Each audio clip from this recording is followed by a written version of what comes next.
नमस्कार, स्वागत है आपका संवाद 365 में। आपके साथ मैं हूं दिग्विजय सिंह चौहान। हाजिर हूं उत्तराखंड की खबरों को लेकर। आइए नजर डालते हैं उत्तराखंड में क्या कुछ खास चल रहा है, क्या कुछ उत्तराखंड की खबरें हैं। कोरोना रोकथाम को लेकर सरकार और प्रशासन मुस्तैदी के साथ काम कर रहे हैं। टिहरी जिले के चंबा ब्लॉक सभागार में गाँव में लोगों को दी जाने वाली आइवरमेक्टिन दवा की पैकिंग की जा रही है। अब प्रत्येक गांव में ग्रामीणों को दवाई दी जाएगी। चंबा ब्लॉक के एडीओ पंचायत शिवराज सिंह चौहान और ब्लॉक प्रबंधक NRHM चंद्रमणि उनियाल ने बताया कि महिला समूह के द्वारा दवा के पैकिंग का कार्य किया जा रहा है। आइवरमेक्टिन की जो गोलियां हैं, 1 लाख गोलियां हमें प्राप्त हुई हैं, जिसमें से हम प्रत्येक परिवार के लिए जो वयस्क हैं उनके लिए 6 गोली, जो अवयस्क हैं उनके लिए 3 गोली। इस तरह से जो हमारा बूथ लेवल का जो सूची हमारी, उससे हम तैयार कर रहे हैं और इसको हम अपने जो हमारे नोडल हैं उनके माध्यम से गांव के आंगनबाड़ी आशा तक पहुंचाएंगे और वो घर घर में इसका वितरण करेंगे। ये यहाँ पर आइवरमेक्टिन दवा की पैकिंग चल रही है, जिसमें राष्ट्रीय ग्रामीण आजीविका मिशन के तहत जो समूह गांव में बने हुए हैं, खास करके दिखोल गांव के जो 4 समूह के 12 मेंबर इस पैकिंग कार्य में यहाँ पे लगे हुए हैं कल से।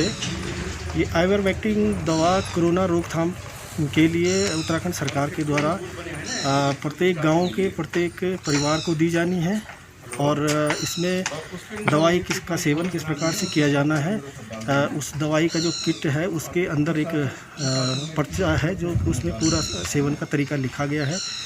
इसमें जो 15 साल से ऊपर के जो वयस्क लोग हैं सारे इसका सेवन करेंगे। 3 दिन तक 2 गोली सुबह शाम खाना खाने के बाद देनी है और जो 10 से 15 साल के बच्चे हैं उनको 3 दिन तक 1-1 गोली खाना खाने के बाद देनी है। टिहरी में प्रसिद्ध पर्यावरणविद स्वर्गीय सुंदरलाल बहुगुणा को श्रद्धांजलि सभा में उनकी स्मृति में कई सामाजिक संगठनों ने उनके आश्रम पर वृक्षारोपण किया और कहा कि सुंदरलाल बहुगुणा के द्वारा किए गए सामाजिक कार्य आज टिहरी की जनता के लिए एक मिसाल हैं। कल पर्यावरणविद श्री बहुगुणा जी का जो है स्वर्गवास हुआ है और उनके स्वर्गवास होने के इसमें सबको जो है बड़ा दुख है और उनके स्वर्गवास के उसमें जो है हम लोगों ने सब निर्णय लिया कि भाई एक सलियारा आश्रम में, नवजीवन मंडल सलियारा आश्रम में जो एक पीपल का वृक्ष जो है लगाया जाए, जो है बहुत ही जो है लाभदायक है, जिसकी आजकल जो है ज़रूरत पड़ रही है ऑक्सीजन की। वो पेड़ जो है बहुत ऑक्सीजन देता है और उनकी जो है यादें हमेशा उसमें रहेगी।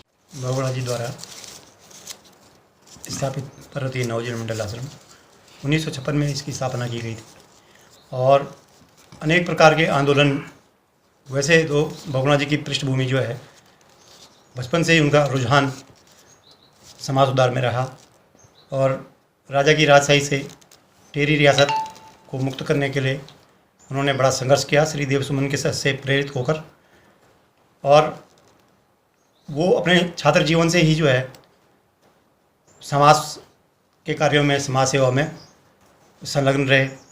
और हम ग्राम पंचायत सिलियारे के आश्रम में इस समय मौजूद हैं। जिस तरह की आप देख पा रहे होंगे, यहाँ पर पीपल के वृक्ष का यहाँ पर रोपण किया गया है। रोपण का मुख्य उद्देश्य यही रहा है, जिस तरह से सुंदरलाल बहुगुणा पर्यावरण संरक्षण के उसमें लगातार काम करते रहे हैं और पूरा जीवन जिन्होंने पर्यावरण संरक्षण को लेकर खपा दिया और उनकी याद को लेकर यहाँ पर पीपल के वृक्ष का रोपण किया गया है। टिहरी में कोरोना के बढ़ते संक्रमण से लोगों को बचाने के लिए टिहरी के पूर्व विधायक किशोर उपाध्याय ने फ्रंटलाइन पर काम करने वाले पुलिसकर्मियों, पत्रकारों और ग्रामीणों को मेडिकल किट वितरित की। चंबा VC गबर सिंह चौक में उपाध्याय ने ड्यूटी पर तैनात पुलिसकर्मियों और पत्रकारों को मेडिकल किट वितरित की। चिपको आंदोलन के प्रणेता स्वर्गीय सुंदरलाल बहुगुणा की अस्थियां दर्शन के लिए ठक्कर बापा छात्रावास में रखी गई। छात्रावास के आंगन में उन्हें श्रद्धांजलि देने आए लोगों ने पेड़ लगाकर बहुगुणा के बताए गए रास्ते पर चलने का प्रण लिया। किशोर उपाध्याय ने कहा कि बहुगुणा जैसी शख्सियत पूरे उत्तराखंड में न तो वर्तमान में है और न आने वाले समय में कोई होगी। आदरणीय सुंदरलाल बहुगुणा जी का जाना हम सब लोगों के लिए बहुत बड़ी क्षति है। वो इस नाते भी है क्योंकि इस समाज के अंदर जो ज्ञान उन्होंने दिया था, जिस संघर्ष की नींव उन्होंने रखी थी, जिस पर्यावरण को बचाने के लिए उनका जो तत्पर प्रयास रहा है और जिस दूरदर्शिता से वो चीज़ों को देखते थे, वो आज हमारे सामने एक सिर्फ किंवदंती के रूप में रह गया है। उसको यथार्थ में लाने का जो काम उन्होंने हमारे ऊपर दिया था, उसको करने का आगे भी हमारा प्रयास रहेगा। लेकिन क्योंकि आदरणीय बहुराज जी की जो हमारे पास अस्थियाँ हैं, उसको हम उन जगह पे ले आ रहे हैं जहाँ पर उन्होंने आजीवन अपने कर्मों के आधार पर सींचने का प्रयास किया है। ठक्कर बाबा छात्रावास उसमें से एक है और पुरानी टिहरी के अंदर जिस छात्रावास के निर्माण में आदरणीय बहुराज जी ने अत्यंत महत्वपूर्ण योगदान दिया, पूरा प्रयास किया, उस छात्रावास में आज उनकी अंत्येष्टि यहाँ पर उनकी अस्थियाँ मौजूद है। ये जो टिहरी राज्य है, बल्कि जो उत्तराखंड, और मैं तो ये कहूँगा कि पूरे हमारे देश में, भारतवर्ष में इससे बड़ी शख्सियत मेरे ख्याल से इस क्षेत्र में पैदा नहीं हो सकती, विशेषकर पर्यावरण के क्षेत्र में।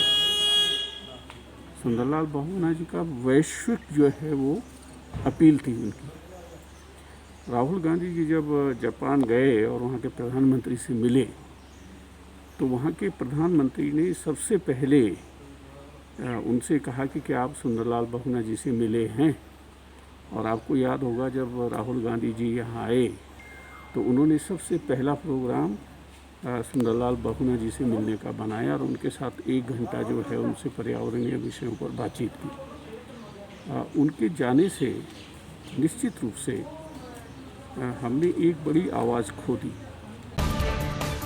कोरोना महामारी के बढ़ते संक्रमण को देखते हुए स्वास्थ्य विभाग की टीम दूरस्थ गांव सुकी बल्ला गांव पहुंची, जहां पर ग्रामीणों की कोरोना जांच की गई, जिसके बाद पूरे गांव में SDRF के द्वारा सैनिटाइजेशन का काम किया गया और ग्रामीणों को दवाइयां बांटी गई। जो कोविड महामारी जो संक्रमित जो गाँव में चल रहा है, इसमें आज हमारे ग्राम पंचायत में हरक सिंह राणा जी द्वारा सैनिटाइज पूरा गाँव को सैनिटाइज किया गया। मैं उनका एजाज टीम और तमाम अधिकारियों का पहले से धन्यवाद करता हूँ कि लोगों ने हमारी पीड़ा को समझी और मैं आशा करता हूँ कि प्रत्येक गांव में वो भी सैनिटाइज किया। पिथौरागढ़ जिले से एक दिल दहला देने वाली खबर सामने आई। जिले के धारचूला में चीन सीमा को जोड़ने वाले लिपुलेख मोटर मार्ग में घटिया बागड़ के पास JCB के ऊपर मलबा गिरने से 3 लोगों की मौत हो गई। मृतकों में एक JCB चालक, एक हेल्पर और एक स्थानीय मजदूर बताया जा रहा है। प्रदेश के मुख्यमंत्री तीरथ सिंह रावत अपने 2 दिवसीय दौरे पर पिथौरागढ़ पहुंचे, जहां उन्होंने बेस अस्पताल और जिला अस्पताल के कोविड केयर सेंटर का निरीक्षण कर अधिकारियों को जरूरी दिशा निर्देश दिए। इस दौरान मुख्यमंत्री रावत ने PPE किट पहनकर कोविड वार्ड में मरीजों से मुलाकात भी की और उनका हालचाल भी जाना। दोनों जगह जाने पर जिस तरह मेहनत और परिश्रम डॉक्टर्स, नर्स इन वार्ड बॉय कर रहे हैं, यानी बहुत मेहनत। और मुझे लगा जब PPE किट पहन कर के पेशेंटों के पास जाना हुआ, तो जो 24 आवर्स काम कर रहे हैं, ऐसे अपने नर्सें हैं, और मुझे लगता है कि इतनी मेहनत, तो उनका मैं पहली बात तो कि धन्यवाद करना चाहूँगा और उनको साधुवाद देना चाहूँगा। एक तरफ लोग घरों में हैं और कर्फ्यू के समय पे अपने बचाव के लिए, लेकिन दूसरी तरफ ये लोग रात दिन 24 आवर्स एक दूसरे को बचाने का काम, नया जीवन देने का काम कर रहे हैं।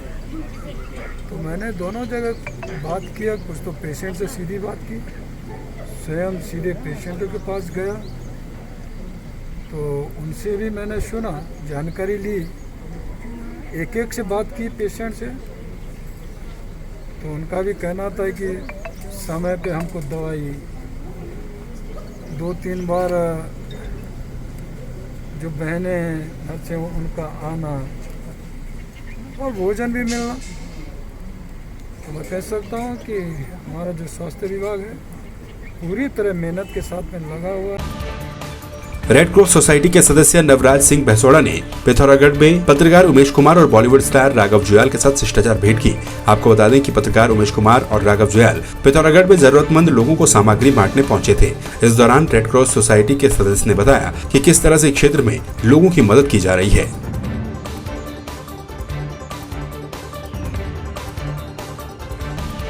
रामनगर के ग्राम पुछड़ी नई बस्ती इलाके में एक नवनिर्मित निर्माणाधीन मकान में एक व्यक्ति का शव पड़े होने की सूचना से हड़कंप मच गया।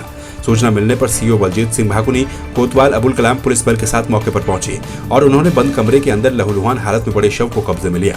फिलहाल शव का पोस्टमार्टम करवाया गया है। मृतक की पहचान भी कर ली गई है और पुलिस मामले की जाँच में जुट गई है। 112 नंबर पे कोतवाली रामनगर को कॉल आई है कि एक पुछड़ी में एक व्यक्ति का शव पड़ा है। पुलिस इस सूचना पे आई है। सीओ रामनगर और कोतवाल रामनगर अपनी टीम के साथ पहुंचे। उन्होंने घटनास्थल का मौका मुआयना किया है। मैं भी अभी यहाँ पे पहुंचा हूँ। घटनास्थल पे देखा तो जसोद सिंह नेगी नाम के एक व्यक्ति जो कि गढ़वाल के रहने वाले हैं और यहाँ पे इनका परिवार भरतपुरी में रहता है। कुछ दिनों से यहाँ पे जो इन्होंने नवनिर्मित एक मकान बनाया, यहाँ अकेले रह रहे थे। संभवतः दिन में कोई ऐसी घटना हुई है जिसमें इनके साथ जो भी व्यक्ति रहा होगा उन्होंने इन पर प्रहार किया है। प्रथम दृष्टया इनकी चोटों से यह प्रतीत होता है कि यह हत्या का मामला है। पुलिस इसमें अग्रिम कार्रवाई के लिए पंचायतनामा भर रही है और पोस्टमार्टम कराने के बाद इसमें अग्रिम अभियोग से संबंधित और आगे की जो भी कार्रवाई हैं वो अमल में लाएगी। इसमें इस घटना में जो भी संलिप्त होगा उसको जल्दी से पकड़ा जाएगा। पुलिस जल्दी से घटना का अनावरण करेगी। तो आपने देखा उत्तराखंड में क्या कुछ खास चल रहा है, क्या कुछ उत्तराखंड की खबरें रही। एक बार फिर से आपके सामने हाजिर होंगे उत्तराखंड की कुछ और खबरों के साथ। तब तक के लिए आप बने रहिए संवाद 365 के साथ। नमस्कार।